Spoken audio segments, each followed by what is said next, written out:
नमस्कार सभी को। आज हम हिंदी वर्णमाला के बारे में पढ़ेंगे। हिंदी वर्णमाला का टॉपिक जो है वो ईटीटी सेकंड पेपर के सिलेबस में भी है।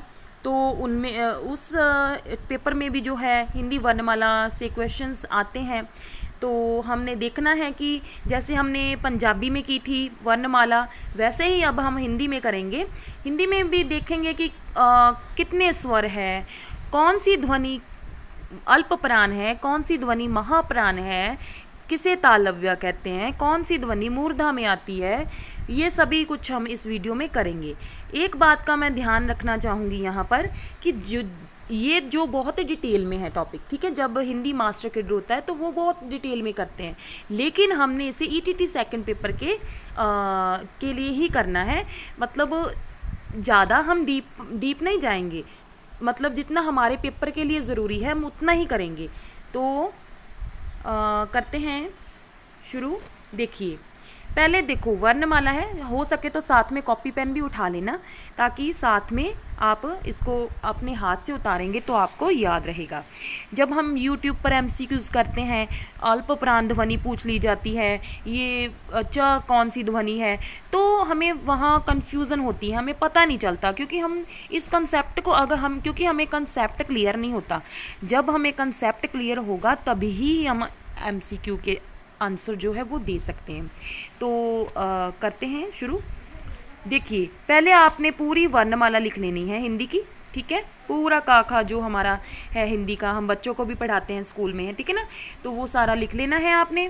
तो क्या करना है, देखिए पहले हमने नोट करना है ये जो देखो, पहले आ छोटा अनार, ऐसे ही बच्चों को पढ़ाते हैं ना, हमने खुद भी ऐसे ही पढ़ना है, ठीक है। आ बड़ा आम, ई छोटी इमली, ई बड़ी ईख, ऊ छोटा उल्लू, ऊ बड़ा ऊंट, री ऋषि, ए छोटी एड़ी, ए छोटी ए बड़ी ऐनक, ओ छोटा ओखली, ओ बड़ा औरत। ये जो है ये 11 बनते हैं ना। देखिए, चलो पहले गिन लेते हैं। 1 2 3 4 5 6 7 8 9 10 11। ये जो है 11 ध्वनियाँ हैं, ये जो है हमारे स्वर है हिंदी के। 11 स्वर है हिंदी में, ठीक है। कितने हैं? 11 स्वर हिंदी में है। कौन कौन से? ये जो हमने अभी पढ़े हैं ना, ये सारे स्वर हैं, देख लेना। आगे देखो, जो हमने मेन करना है, देखिए क्या है, जैसे सेम पंजाबी में लिखा था वैसे ही कर रहे हैं। पहले लिखना है क ख ग, ठीक है ना, ये सारा लिख लेना है आपने। तो क्या करना है, देखो ये जो लाइन है ना, ये सारी क ख ग ड़, ये जो है क वर्ग में आती है, ये आप जानते हो सभी। च श ज च न, ये जो है चवर्ग में आती है, इसे चवर्ग कहेंगे। इस वर्ग को क्या कहेंगे? चवर्ग कहेंगे। जो पंजाबी वाला ही हिसाब है सारा। ट ठ ड ट न, ये जो है टवर्ग में आते हैं। ये जो है त थ द द न, ये तवर्ग में आते हैं। प फ ब ब म, ये पवर्ग में आते हैं, ठीक है। अब इसका जो है हमने मेन देखना है कि इनका उच्चारण स्थान क्या है, कहाँ से ये हमारे मुख में से कहाँ से ये हमारे उच्चारण होती हैं, तो कौन से पार्ट में से होती हैं। तो उसके आधार पर देखते हैं कौन कौन सी ध्वनि क्या है। देखिए, पहले तो ये है कवर्ग। ये सारा का सारा कवर्ग जो है वो कोमल तालव्य है, ठीक है। क्या है? कोमल तालव्य। ये अगर हमने पूछ लें कि का ध्वनि है, कौन सी है? कोमल तालव्य। ये सारी ध्वनियाँ हैं कोमल तालव्य, ठीक है। आगे है च छ ज ज न, ये जो चवर्ग है ना, इसको देखो मैंने ऐसे लिखा हुआ है, आप ऐसे लिख लेना, तालव्य है, ठीक है। पंजाबी में भी ये ऐसे ही हम करते हैं।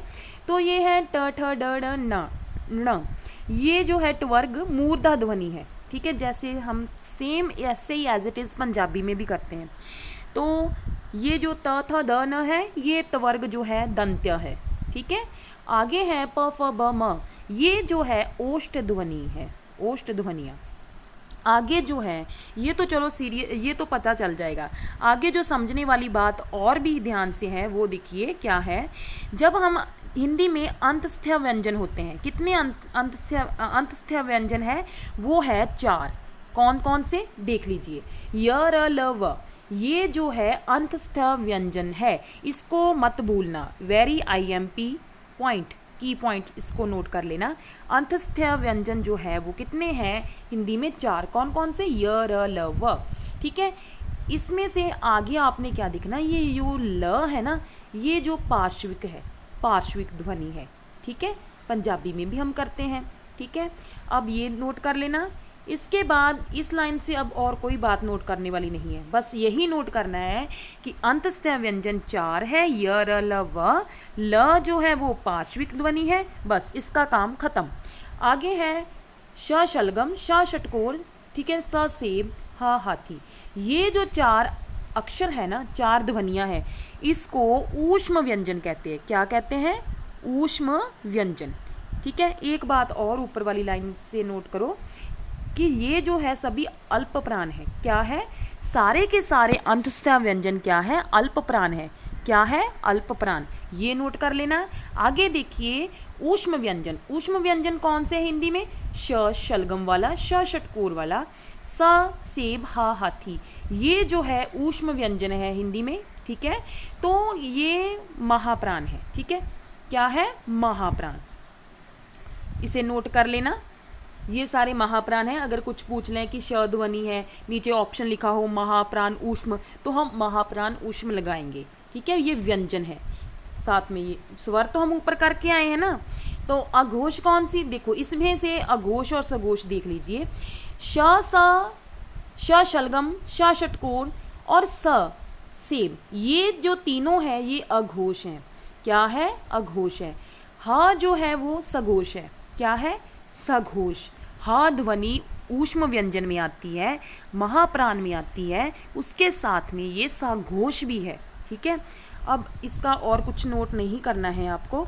आगे देखिए, ये जो श क्षत्रिय, त्र त्रिशूल, ज्ञा ज्ञानी, श श्रमिक, ये जो 4 हैं, ये 4 व्यंजन जो है वो संयुक्त व्यंजन है। क्या है?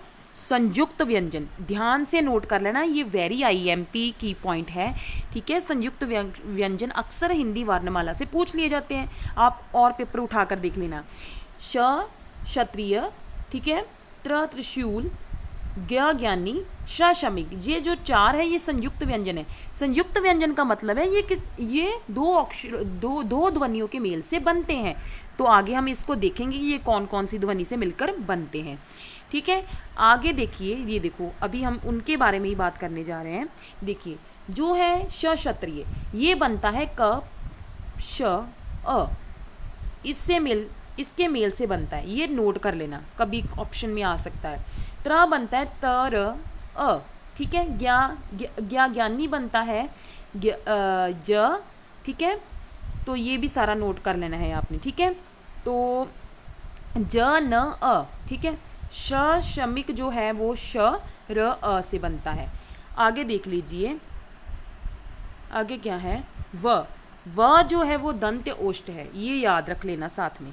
व जो है वो दंत्य ओष्ठ भी है। ठीक है, ऊपर हम करके आए ना, तो ये देख लेना। आगे है भी जो हमारा इम्पॉर्टेंट ह और विसर्ग। ये विसर्ग होता है ना जो 2 बिंदी लगाते हैं हम, तो इसे क्या? ये काकल्य ध्वनि भी है, काकल्य। ठीक है, ये बात, एक और बात नोट कर लेना, बस इतना डीप में मत न जाना। ठीक है, बस सघोष अघोष का याद रखना, संयुक्त व्यंजन का याद रखना, ऊष्म व्यंजन का याद रखना, अल्प प्राण महाप्राण का याद रखना, कवर्ग उपवर्ग जो हमारे वर्ग हैं हिंदी के वो भी याद रख लेना। तो देखो पहले कवर्ग, टवर्ग, त्वर्ग, उपवर्ग, ऊपर चलते हैं। ये क्या है? स्पर्श है। ऊपर चलते हैं, देखते हैं। देखिए चवर्ग को छोड़ दो, बाकी सारे जो है ना वो सारे स्पर्श व्यंजन है। क्या है? स्पर्श व्यंजन है, स्पर्शी व्यंजन है। ठीक है, आगे देखिए श स श तथा फारसी की फ व ज ख ग, ये जो है संघर्षी है। क्या है? संघर्षी व्यंजन है। ठीक है, इसे नोट कर लेना, श स श। ठीक है, तथा फारसी की ध्वनियाँ जो है ऊपर देखिए वर्णमाला में क्या है? फ ब, फ, ठीक है, फ ध्वनि है एक, व ज ख ग, ये संघर्षी व्यंजन है।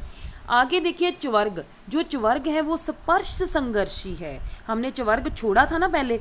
देखो जो कवर्ग है, कवर्ग, टवर्ग, त्वर्ग, पवर्ग, ये तो हमने किया था संघर्षी।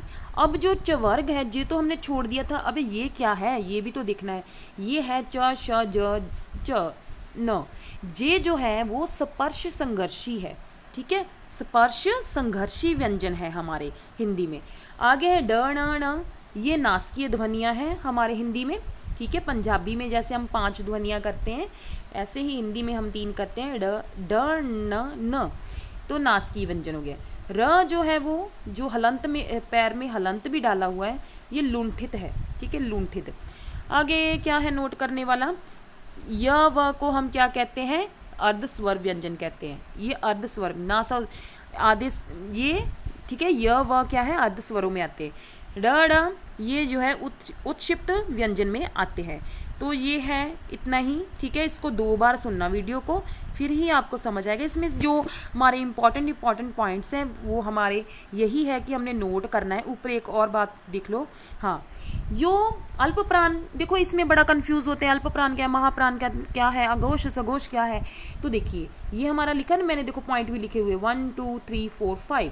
अब पहले देखो जो है पहला, तीसरा और पंचवां, ठीक है, पांचवां, पहला, तीसरा, पांचवां, ये जो है क्या है, अल्प प्राण है। ये ध्वनियाँ हमारी अल्प प्राण में आती है, ठीक है। जैसे क जो है वो अल्प प्राण में आती है।